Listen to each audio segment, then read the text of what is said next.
esclarecer algumas coisas sobre o nosso canal. Os textos que são apresentados em nossos vídeos são de minha própria autoria.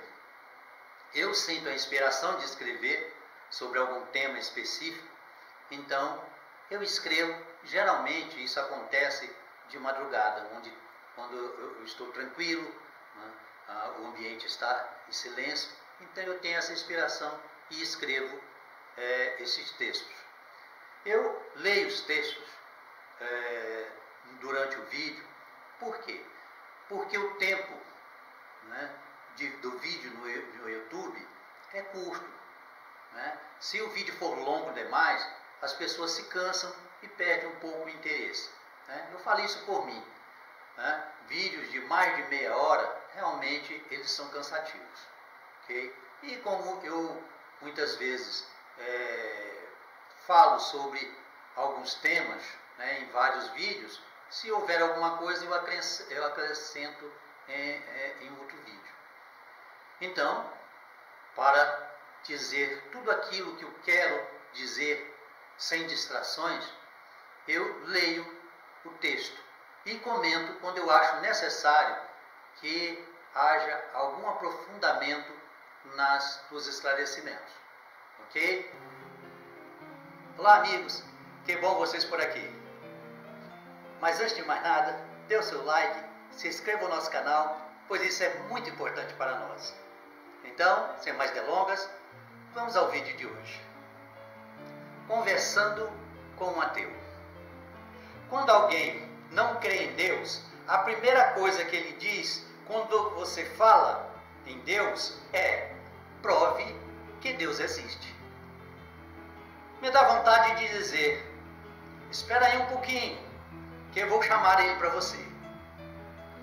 Deus, vem aqui para provar para o Chico que você existe, mas corre que ele está com pressa. É brincadeira. Da mesma forma, poderíamos dizer ao ateu: prove que Deus não existe. Então ele lhe diz: não se pode provar algo que não existe. Este é um raciocínio raso. Eu posso provar que não existe uma bola de futebol orbitando o planeta Mercúrio, pois as evidências demonstram que isso é impossível, pois em temperaturas extremas a bola derreteria no espaço.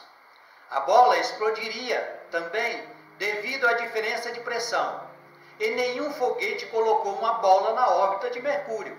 Portanto, as evidências provam que esta bola não existe. Tem mais: advogados de defesa provam que seus clientes foram acusados de crime que não existiram. Ora, eu posso provar que não existe uma bola de futebol orbitando Mercúrio somente através de evidências. As evidências também são consideradas provas, inclusive para a justiça. Mas vamos prosseguir. Vamos para a próxima bobagem que eles dizem. Ah, mas se Deus existe, por que existe o câncer? Bom, as pessoas morrem de inúmeras doenças e motivos, mas eles escolhem o câncer pelo impacto emocional que essa doença causa. Mas vamos lá. Notem que ele só fala em câncer. Tem um monte de doença, até pior, mas só fala em câncer. Justamente, e muitas vezes colocam criancinha. Por que uma criancinha tem câncer? É justamente para ativar o seu emocional. Mas vamos lá. O câncer existe porque é natural que as células dos seres vivos sofram mutações por várias causas, entre elas falta de atividade física ou atividade física inadequada, tabagismo, alimentação, peso corporal, hábitos sexuais, fatores ocupacionais, bebidas alcoólicas, exposição solar, radiações e medicamentos. O câncer é comum no reino animal. Como todos sabem, nós humanos também somos animais. Então, por que só o homem não teria câncer? Somos a maravilha do universo, a última bolacha do pacote. Sem o homem, a Terra e o universo não existiria, por isso tanta importância?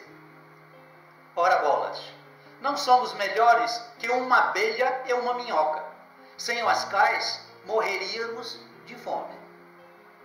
O câncer, como qualquer doença, existe porque somos animais e estamos sujeitos a contrair doenças. O mundo precisa reciclar os corpos dos seres vivos para que haja vida na Terra. Morreremos todos, de uma forma ou de outra. E acredite, tem muitas formas de morrer pior do que o câncer. Além disso, Deus nos deu a inteligência para que façamos deste mundo um mundo melhor. Se queremos um mundo melhor, devemos nos esforçar para isso. A ciência já erradicou muitas doenças da face da Terra, e é uma questão de tempo para erradicar todas, inclusive o câncer. A ciência já está criando carne em laboratório, para que não precisemos mais matar os nossos irmãos animais. A ciência está estendendo a vida humana e vai estender muito mais. Não para sempre, pois a natureza da matéria é a impermanência. Ou seja, a ciência, à medida que progride, ela estende mais a vida do ser humano na Terra. Para você ter uma ideia, a média de vida, a expectativa de vida das pessoas no Brasil, né, na época do Império, era de 35 anos. Hoje, a expectativa de vida do ser humano no Brasil é de 72 anos. Né? Daqui a alguns séculos, viveremos 200 anos tranquilamente. Outra coisa, as doenças estão sendo erradicadas e um dia elas serão erradicadas. Então, se nós queremos um mundo perfeito, nós devemos usar a inteligência que Deus nos deu e tornar esse mundo perfeito. Mas se Deus existe, peça a Ele para aparecer aqui agora. Peça para fazer milagres. Peça para Ele ressuscitar os mortos. Então, eu acreditarei nele. Ora, isso é uma piada tola.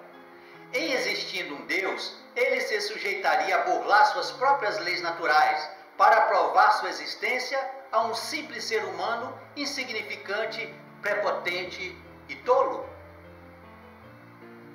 O que faz um sábio diante dos desafios de um tolo? O que faz uma pessoa sensata diante das provocações de um louco? Eles simplesmente ignoram. Porque Deus se submeteria às vontades dos seres humanos? Meu amigo, para um Deus, sua crença ou descrença não vale o que a Luzia deixou atrás da horta. Que diferença isso faz? Você se importa se um índio isolado na floresta amazônica ou uma minhoca do seu jardim acredita ou não que você exista? Pois é. A sua descrença faz alguma diferença na fila do pão? Não. Se Deus aparecesse em pessoa para um ateu radical e fizesse milagres, mesmo assim, ele não acreditaria, pois os ateus radicais são negacionistas. E falando sério, se um ser se apresentasse fazendo maravilhas e milagres para provar que é Deus, nem eu mesmo acreditaria nele, pois um Deus jamais se sujeitaria à vontade de um homem. Sua descrença só faz diferença e importa para o fanático religioso que precisa revalidar a sua fé, ou para o mercador da fé de olho na sua grana. Mas a Bíblia está cheia de absurdos. Realmente, a Bíblia, em especial o Velho Testamento, é cheia de absurdos. E por isso é a base dos argumentos ateístas. É uma festa para eles, que a usam para tentar provar que Deus não existe. Conheço ateus que têm todas as versões da Bíblia em casa e a leem todos os dias para embasar seus argumentos. Alguns são teólogos formados. Se engana o crente que acredita que os ateus não conhecem a Bíblia. Muitos são ateus justamente por a conhecer. Tudo que você fala para refutar um ateu, ele cita a Bíblia. O ateu, se brincar, cita e conhece a Bíblia bem mais que os pastores da sua igreja. É impressionante. Cite um versículo para afirmar a existência de Deus e ele cita 10 para lhe contradizer. Tire a Bíblia do crente e do ateu e eles ficam sem chão, perdem o rumo. Um precisa da Bíblia para validar sua crença. Outro precisa da Bíblia para revalidar a sua descrença. Olhando de fora, com neutralidade, chega a ser hilário ver ambos brigando por causa de um livro. Ou seja, tanto o ateu como o crente usam a Bíblia, né, cada qual segundo o seu interesse e a sua conveniência. O crente usa a Bíblia para validar a sua crença e a existência de Deus. E o ateu usa as contradições e os absurdos contidos na Bíblia para negar a existência de Deus. Se você tirar a Bíblia dos dois, eles vão ficar perdidos, sem chão. Ora, diante de tanta polêmica, devemos entender que a Bíblia foi escrita há milhares de anos. Foi escrita em um tempo em que os povos eram simples e ignorantes. Vejam o tanto de gente ignorante hoje em dia e pense como era na antiguidade. Imagine tanta ignorância hoje em dia. Né? São pessoas que negam a ciência, negam a vacina, né? Acham que a Terra é plana. Hoje em dia. Agora imagina há 2, 3, 5 mil anos atrás. Não é verdade? Isso deve ser levado em conta. A Bíblia é um livro religioso, histórico e comportamental. A Bíblia, em especial o Velho Testamento, retrata costumes do povo judeu em seus primórdios. É lógico que contém absurdos devido ao conhecimento da época. Não dá para comparar o conhecimento antigo com o conhecimento que temos agora, depois do avanço do conhecimento científico e da evolução da sociedade. Ou seja, do tempo que a Bíblia foi escrita para cá, houve um grande progresso, uma grande evolução, tanto em termos científicos, tecnológicos, culturais, quanto sociais. Né? Os tempos são outros. Temos que levar em conta ainda as diversas traduções e interpretações ao longo dos séculos, onde foi subtraindo e acrescentado muitas coisas. Portanto, em relação a Deus, a Bíblia não prova nada, nem a existência ou inexistência de Deus. É apenas um livro.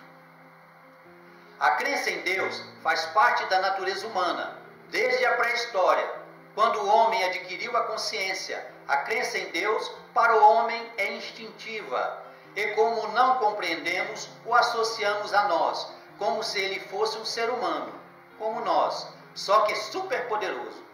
Nós precisamos de Deus para suportar as vicissitudes e as nossas dúvidas e a finitude da vida. Se Deus não existisse, teríamos que criar um.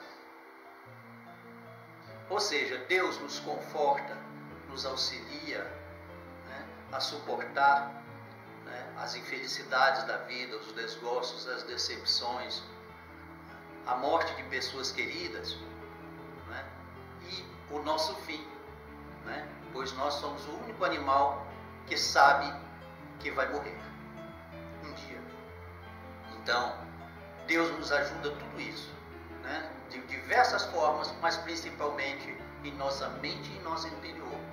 Se não houvesse Deus, nós teríamos que criar um para suportar esta vida.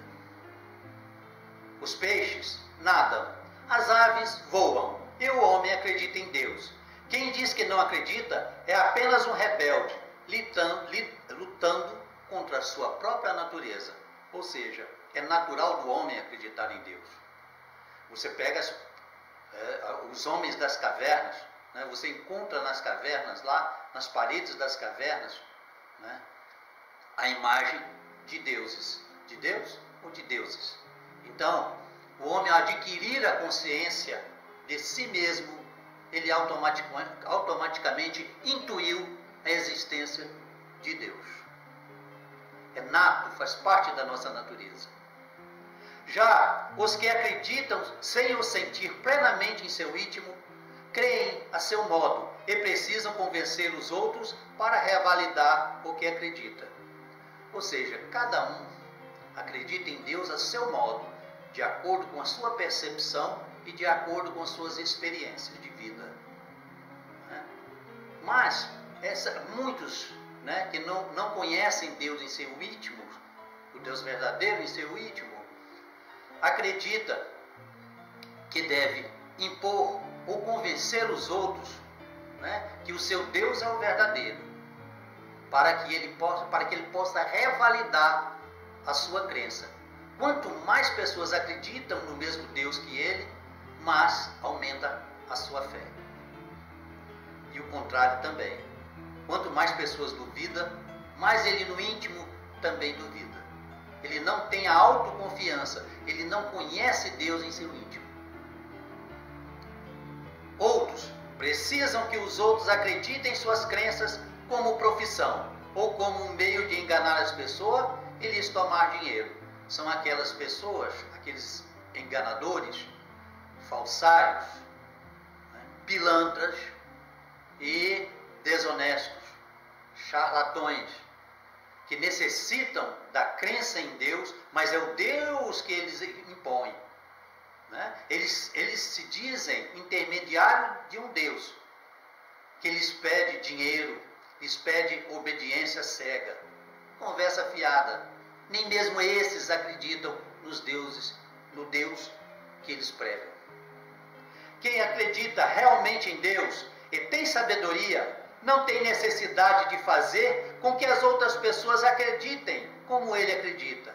Para ele, tentar fazer com que os outros creiam em Deus é tão inútil e irracional do que tentar convencer as pessoas que o sol existe e a lua existe também. Agora imaginem a seguinte situação. Um cego de nascença lhe pede para provar que a lua existe. Você lhe diz que ela existe porque você a vê, mas não lhe pode provar, lhe trazendo a lua, e nem pode levar você até ela. Então o outro cego diz ao primeiro cego que a lua não existe porque ele também não a pode ver. Resumo: o primeiro cego pode acreditar em você ou pode acreditar no outro cego. Ou seja, você tem a capacidade de ver a lua. Mas os dois outros cegos não. Aí você diz para um cego que a lua existe. Ele diz que não existe porque ele não pode ver e você não pode provar. E o outro cego, realmente ela não existe, eu também não vejo a lua. Mas a lua existe. O fato dos dois cegos descrerem na existência da lua, não prova que ela não existe e ela não vai deixar de existir por isso. Vamos colocar outra questão. A pessoa chega e diz para um cego de nascença que a Terra é redonda. Aí ele diz: prove. Como você vai provar que a Terra é redonda? Ele sabe o que é redondo, por quê? Porque ele pode pegar uma bola em suas mãos. Então ele sabe o que é algo redondo. Mas aí você diz: a Terra é redonda. Aí ele fala: prove. Como é que você vai fazer? Não tem como você fazer. Porque você pode também dizer: não, mas a ciência diz que a Terra é redonda. Ora, isso também não quer dizer nada. Por quê? Porque a ciência também diz que as vacinas são importantes para curar as doenças. E muita gente não acredita. A ciência também diz que a Terra é redonda, mas muitos ainda acreditam que ela é plana. Por quê? Porque são negacionistas. Se o cego for negacionista, nada que você disser para ele que ele não pode constatar pelos sentidos do tato, ele não vai acreditar. Simplesmente, se eu não posso ver é porque não existe. A mesma coisa é você chega para uma mulher cega e lhe dá uma rosa. Olha, estou te dando uma rosa vermelha. Aí ela lhe diz: prove que a rosa é vermelha. Como é que você vai provar que a rosa é vermelha? Você pode perguntar para outras pessoas, tá, eu vou perguntar para sua mãe, essa rosa é vermelha, sua mãe? É. Mas aí ela pode não acreditar. Ela pode acreditar que as pessoas em volta, né, estão brincando com ela, né, ou a estão enganando. Né? Outra coisa interessante também. Um empregado, né, no seu ambiente de trabalho, de repente ele sente uma dor de cabeça terrível. Então ele chega para o seu chefe e diz, olha, chefe, eu estou com uma terrível dor de cabeça, o senhor poderia me liberar hoje, que eu não tenho condições de trabalhar. Né? Aí o chefe dele vira outro para ele e diz, prove que você está com dor de cabeça. Nem se ele for no hospital. Se ele for no hospital e fizer uma consulta, né? Como ele vai provar para o médico que está com dor de cabeça? Né? Não tem condições. Tem coisas que existem, mas são difíceis de provar ou até impossíveis de se provar. É a mesma situação. Alguns sentem Deus e por isso sabem que Ele é real e acreditam nele. Outros o sentem, mas não o compreendem e o ignoram como se Ele não existisse. Muitos perderam a capacidade de sentir a espiritualidade por muitos motivos. Ou se decepcionaram com as suas religiões e seus líderes, constataram relatos e afirmações sem lógica ou sentido nos livros sagrados, ou se decepcionaram com Deus ao pedir algo que lhes foi negado, ou se apegaram em excesso ao mundo material e se tornaram materialistas, prepotentes e negacionistas, semelhantes àqueles que negam ainda hoje a ciência e o progresso. A pessoa que realmente acredita e sente Deus em seu interior não precisa e nem tenta o explicar. Em termos racionais, eles não o podem explicar em termos racionais, pois sabem que é impossível. A crença verdadeira em Deus é uma mistura de consciência e sentimento nato, é inexplicável. Deus se manifesta nas pessoas de forma única, pois somos únicos, temos individualidade e percepção únicas. Nós somos únicos, por isso percebemos as coisas à nossa maneira. Nós interpretamos as coisas, a realidade à nossa volta, à nossa maneira, de acordo com os nossos sentimentos e com as nossas experiências de vida. A crença em Deus é como o amor verdadeiro. Sentimos, sabemos que Ele existe. No entanto, não podemos explicar. Só sabe o que é o amor quem o sente. Para quem nunca amou, o amor não existe. Deus não precisa provar nada. No entanto, a crença em Deus faz muita diferença na vida de quem acredita. Mas é preciso muito cuidado. A crença verdadeira em Deus é maravilhosa se administrada com sabedoria e bom senso. Ou pode se transformar em uma armadilha de pessoas sem caráter, más e ambiciosas, que usam a fé e a ingenuidade das pessoas para aprisionar suas mentes, as tornando escravas das suas vontades e dos seus interesses. Geralmente, poder e riquezas. Nosso relacionamento com Deus não precisa de um livro e de intermediários. Na verdade, estes só atrapalham. O relacionamento do homem com Deus é íntimo e pessoal. É só entre Ele e você. Namastê. E ficamos por aqui. Agradeço a todos vocês por prestigiarem o nosso canal. Um grande abraço e que Deus ilumine os nossos caminhos, nos proteja, nos abençoe, nos dê saúde, paz, prosperidade e muito equilíbrio. Até uma nova oportunidade, se Deus assim o permitir. Tchau.